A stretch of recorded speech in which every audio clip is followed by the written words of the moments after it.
Βεβαίως, έχετε το λόγο. Ευχαριστώ κύριε Πρόεδρε. Θα αναφερθώ αποκλειστικώς και μόνο στις τρεις προταθήσεις τροπολογίες από πλευράς Χρυσής Αυγής που αφορούν τα άτομα με αναπηρία. Φρονώ πως μια κυβέρνηση η οποία διατείνεται πως είναι αριστερή έχει το αριστερό κοινωνικό πρόσημο ότι τη διακρίνει ο ανθρωπισμός, θα πρέπει τουλάχιστον να δώσει μια ρητή και συγκεκριμένη απάντηση για ποιο λόγο δεν έγιναν δεκτές αυτές οι συγκεκριμένες τροπολογίες. Η πρώτη εξ αυτών αφορά τη χορήγηση επιδόματος κινήσεως στα άτομα με αναπηρία που έχουν ποσοστό άνω του 80%.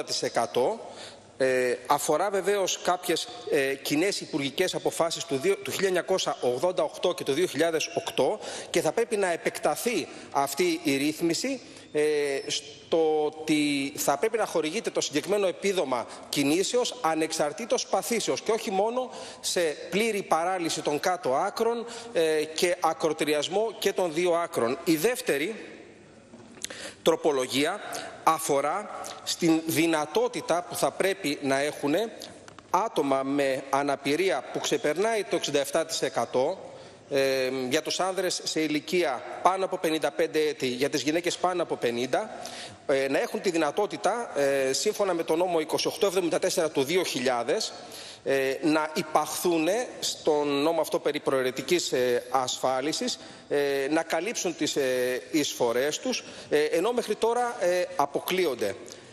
Νομίζω ότι είναι ένα από τα πολύ δίκαια αιτήματα των ατόμων με αναπηρία που οδηγεί βεβαίως στην αξιοπρεπέστερη διαβίωσή τους στις ημέρες ύφεσης που διάγουμε και μάλιστα θα έλεγα όχι της απλής διαβίωσης αλλά της επιβίωσής τους. Η τρίτη τροπολογία αφορά στις δύο ασφαλιστικές εταιρείες οι οποίες όπως ήταν η Ασπής Πρόνοια και η Commercial Value, οι οποίες έχουν τεθεί σε καθεστώς ασφαλιστικής καθάρισης και θα ήταν σκόπιμο, σύμφωνα με τη δικιά μας πρόταση, τροπολογία, άτομα τα οποία έχουν πιστοποιημένη από ΚΕΠΑ αναπηρία πάνω από 67% να έχουν μία προτεραιότητα στην ικανοποίηση των απαιτήσεών τους, δηλαδή να τεθούν σε μια προνομιακή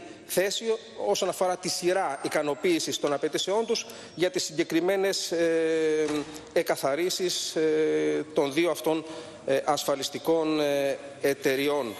Κλείνοντας, θα ήθελα να πω ότι εμπράκτος η Χρυσή Αυγή υποστηρίζει τα δίκαια αιτήματα των ατόμων με αναπηρία. Η δε καθέξιν και κατ' επάγγελμα οι βριστές της Χρυσής Αυγής εμένουν στο αντίθετο. Όμως αυτό ακριβώς οδηγεί σε μια γιγάντωση του εθνικιστικού κινήματος και θα θυμίσω ότι εξ ορισμού ο εθνικιστής είναι και ανθρωπιστής. Ο Χρυσαυγίτης είναι και ανθρωπιστής. Όποιος έχει κάποια αντίρρηση θα πρέπει να αντιλέξει με αποδείξεις. Ιδάλλως είναι ποικιλοτρόπος κολάσιμο και ποινικός και αστικός, αλλά κυρίως πολιτικός, κυρία Υπουργέ. Ευχαριστώ κύριε Πρόεδρε.